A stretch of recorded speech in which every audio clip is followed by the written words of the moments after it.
മകന്റെയും ഭാര്യയുടെയും ജാതകപ്രകാരം ആദ്യ സന്തതി ആൺകുഞ്ഞായിരിക്കുമെന്നാണ് ഗണിച്ചു കാണുന്നത്. ജനനം കന്നിമാസത്തിലെ പൂരം നക്ഷത്രത്തിലാകാനാണ് സാധ്യത.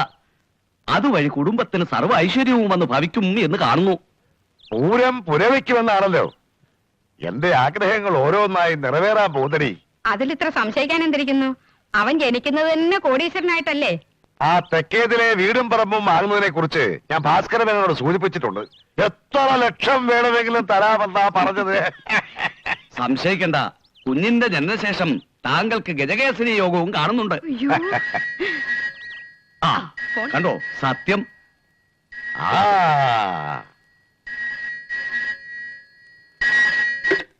ഹലോ, ആരാണ്? മേനോൻ മരിച്ചെന്തോ?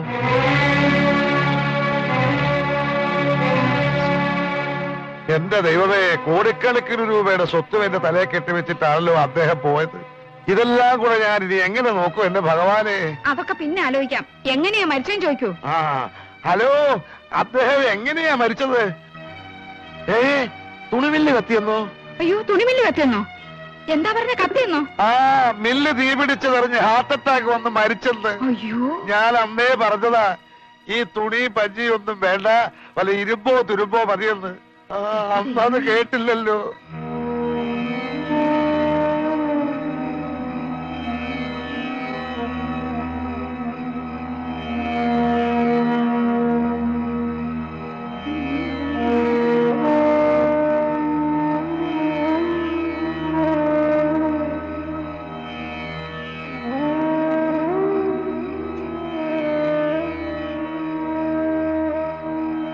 എന്റെ മോൻ കരയരുത്. കുറച്ചു കാലത്തെ ബന്ധമുള്ളെങ്കിലും സ്വന്തം അച്ഛനേക്കാളേറെ നീ അദ്ദേഹത്തെ സ്നേഹിച്ചു. എനിക്കറിയാം. ഇനി മോൻ എല്ലാം സഹിച്ചല്ലേ പറ്റൂ. നല്ല ആളുകളെ ദൈവം നേരത്തെ അങ്ങ് വിളിക്കുമെന്ന് ഓർത്ത് സമാധാനിക്കും പോലെ. പോയവര് പോയി, ഇനിയിപ്പൊ കരഞ്ഞിട്ടെന്താ കാര്യം? എത്രയും പെട്ടെന്ന് വേണ്ട കർമ്മങ്ങളൊക്കെ ചെയ്യാൻ നോക്കണം, അല്ലേ? ബാല, വന്നേ. മേനോന്റെ കാര്യങ്ങളെല്ലാം നോക്കി നടത്തിയിരുന്ന നിങ്ങളല്ലേ? ഇനി നിങ്ങൾ വേണം എല്ലാറ്റിനും മുന്നിൽ നിൽക്കാൻ. പിന്നെ ശവമെടുക്കാനുള്ള ഏർപ്പാടുകൾ എന്തൊക്കെയാണെന്ന് വെച്ചാ ചെയ്യാം. ബന്ധുക്കൾ ആരും ഇല്ലാത്ത സ്ഥിതിക്ക് ചടങ്ങുകളൊക്കെ ഒരു പേരിന് മാത്രം മതി. ബന്ധുക്കളില്ലെന്നോ? ആര് പറഞ്ഞു?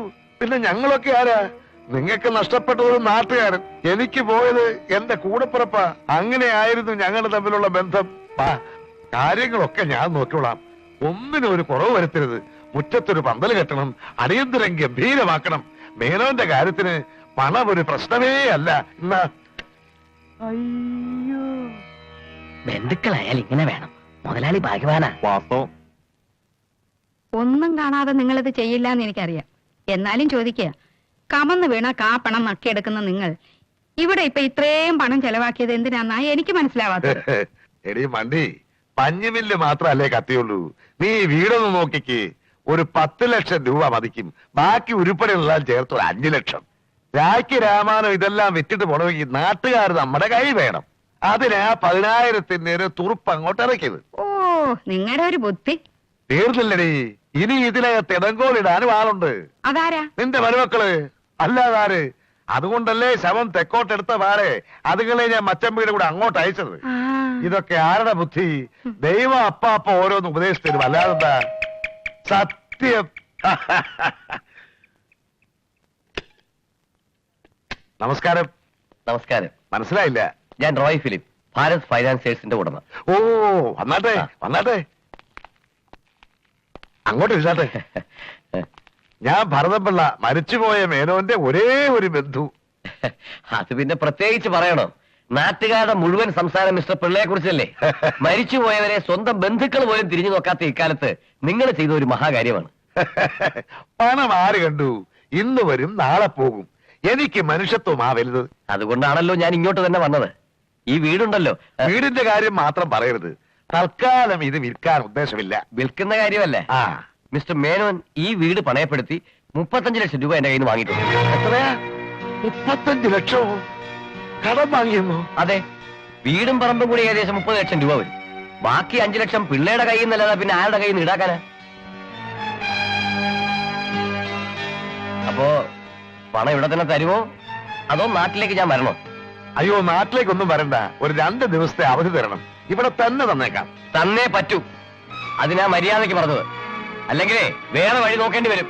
യവന്മാർക്ക് വെറുതെ ജോലി ഉണ്ടാക്കി വെക്കരുത്. വാടാ.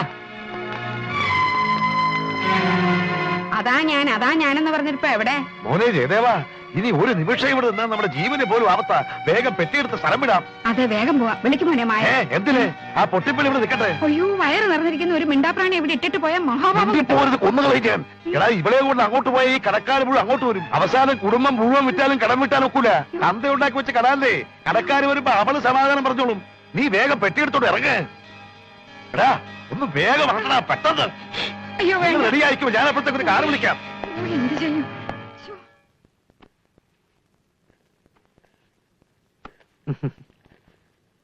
എല്ലാവരും പുറപ്പെടാൻ തുടങ്ങി. കുഞ്ഞ് അവരവിടെ പോകുന്നില്ലേ? ആ, അത് കൊള്ളാം. പോയിട്ട് തിരിച്ചു വന്ന് ചടങ്ങൊക്കെ കഴിഞ്ഞ് മായ കുഞ്ഞിനെ കൊണ്ടുപോകുമെന്ന്.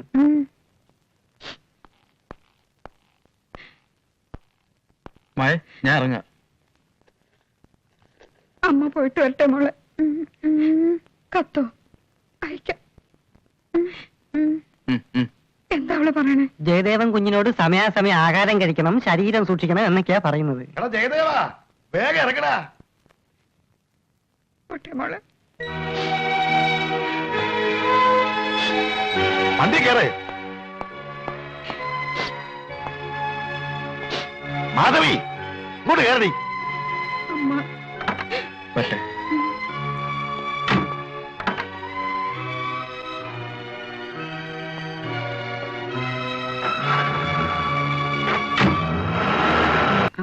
കൊതു അന്തരീക്ഷത്തിലൂടെ പാഞ്ഞ് രുക്മിണി ദേവിയുടെ അടുത്ത് വന്നു.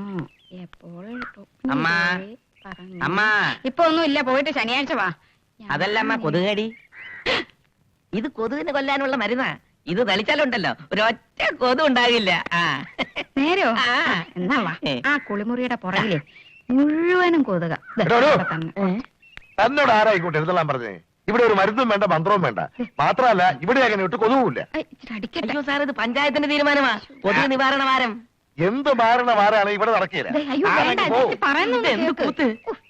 ഇവിടെയാണോ കൊതുവളർത്തൽ കേന്ദ്രം? മനസമാധാനമായിട്ട് ഇന്നെങ്കിലും പുറത്ത് കിടന്നൊന്ന് ഉറങ്ങാവല്ലോ എന്ന് വിചാരിച്ചതാ. എനിക്കതറിയാലോ മാധവി, അതുകൊണ്ടല്ലേ ഞാൻ മരുന്ന് തളിപ്പിക്കാത്തത്. ശ്രീദേവി, മായയുടെ അച്ഛൻ മരിച്ചിട്ട് നാളിത്രയായില്ലേ? ഇതുവരെ അവളെ കുറിച്ച് ഒരു വിവരവും ഇല്ലല്ലോ. ഇവിടെ ഉള്ളവരാരും അവളെ കുറിച്ച് പറയുന്ന പോലുമില്ല. ജയദേവന് പോലും അതിനെപ്പറ്റി യാതൊരു വിചാരവും ഇല്ല. അതങ്ങനെ കോടീശ്വരിയാണെന്ന് പറഞ്ഞ കല്യാണം വെച്ച് കൊണ്ടുവന്ന് വെച്ച് ഇപ്പം കയ്യിലൊന്നും ഇല്ലാന്ന് പറഞ്ഞപ്പോ അവനും ഭാര്യ വേണ്ടതായി കാണും. എന്റെ സംശയം അച്ഛനും അമ്മയും മോനും കൂടെ പ്ലാൻ ചെയ്ത് അവളെ ഉപേക്ഷിച്ച് പോന്നാണെന്നാ. എന്നാൽ അവൾക്കൊരു കത്ത് അയച്ചുകൂടി? കത്തൊക്കെ അയച്ചു കാണുമെന്നേ. ആ കിളവന്റെ കൈ കിട്ടിയാൽ നമ്മൾ എല്ലാവരും കാണിക്കൂ. അപ്പോഴേ കീറി കളഞ്ഞു കാണും. കള്ളത്തിലല്ലാതെ കിളവന്റെ വേറെ ഒന്നുമില്ല. അതൊക്കെ പറ, അയാൾ ഇവിടെ നിന്നും കാണും. പാമ്പിന്റെ ജെവിയാ കിളവന്. നമ്മുടെ ഭരതം വെള്ളി ഒച്ച പറയടാ. എവിടാ അവൻ? കുത്തി കൊടൽമാല പുറത്തെടുക്കും ഞാൻ. ബാല, എന്നെ തടയരുത്, എന്നെ തടയരുത്. കളവക്കാരൻ ഗോപാലിനെ ഇവന് ശരിക്കും അറിഞ്ഞൂടാ. എന്താ ഇത്? വേണ്ട മാമ, വേണ്ട. സാറിനോട് പേടിക്കണ്ട. ഞങ്ങൾ കോട്ടപ്പുറത്തെ ഭരതംപിള്ളയുടെ വീട് അന്വേഷിച്ചു വന്നതാ. ആ വഴിയൊന്ന് പറഞ്ഞു തന്നാ മതി. അതാ ആ വരുന്നത് ഭരതംപിള്ളയുടെ മരുമകളാ. അവിടെ ചോദിച്ചാ മതി. ആ വലിയ ഉപകാരം. ഓ പോയോ? ഓ മാമ, അവിടെ നിന്നെയും തട്ടും, നിന്റെ അമ്മായിയമ്മയും തട്ടും. മാറി നിൽക്കും മാമ. മാമ, കുഞ്ഞെ, ഞങ്ങൾക്ക് ആ ഭരതംപിള്ളയെ ഒന്ന് കാണണം. ഇത്രയും കണ്ണിച്ചോരയില്ലാതെ ഞങ്ങളെ മായക്കുഞ്ഞിനെ കഷ്ടപ്പെടുത്തി ആ കിളവനെ ഞങ്ങൾ വെറുതെ വിടൂല. നിങ്ങൾ ആരാ? മായ നിങ്ങൾ അറിയോ? അവളിപ്പോ എവിടെയുണ്ട്? ഞാൻ വാലൻ, ഇത് കോവാലൻ, എന്റെ മാമനാ. ഞാൻ അവിടുത്തെ കാര്യസ്ഥനായിരുന്നു. മുതലാളി മരിച്ചപ്പോ ആരോരുമില്ലാതെ ഒറ്റപ്പെട്ടു പോയ ആ പാവത്തിന്റെ കണ്ണീരുണ്ട് സഹിക്ക വയ്യാതെ ഞങ്ങൾ ഇറങ്ങിയതാ. ഉടനെ ഒന്ന് കൂട്ടിക്കൊണ്ട് വെച്ചോളാമെന്ന് പറഞ്ഞ് ഇറങ്ങിയതാ അച്ഛനും മോനും. ഇതേവരെ ഒന്ന് തിരിഞ്ഞു നോക്കിയില്ല, നിങ്ങൾക്കറിയോ? ഇനി ജീവിച്ചിരിക്കില്ല എന്ന് പറഞ്ഞ് മനസ്സ് നൊന്ന് ചാകാനൊരുങ്ങിയപ്പോ എന്റെ മാമന്റെ കണ്ടിപ്പെട്ടുകൊണ്ട് രക്ഷപ്പെട്ടു. ഇപ്പൊ മായക്കുട്ടിയും കുഞ്ഞും കോലമ്മാവന്റെ വീട്ടിലാ. സത്യത്തിൽ ഇതൊന്നും ഞാൻ അറിഞ്ഞിരുന്നില്ല. മായ എങ്ങനെയെങ്കിലും രക്ഷിക്കണം. അവളെ കൂട്ടിക്കൊണ്ടുവരാനുള്ള വഴി ഉണ്ടാക്കാം. അതുവരെ അവൾ അവിടെ തന്നെ നിൽക്കട്ടെ. ഇതാ, പണത്തിന് എന്തെങ്കിലും ആവശ്യമുണ്ടെങ്കിൽ ഇത് വെച്ചോളൂ. മായയോട് വിഷമിക്കരുതെന്ന് പറയണം. വരട്ടെ.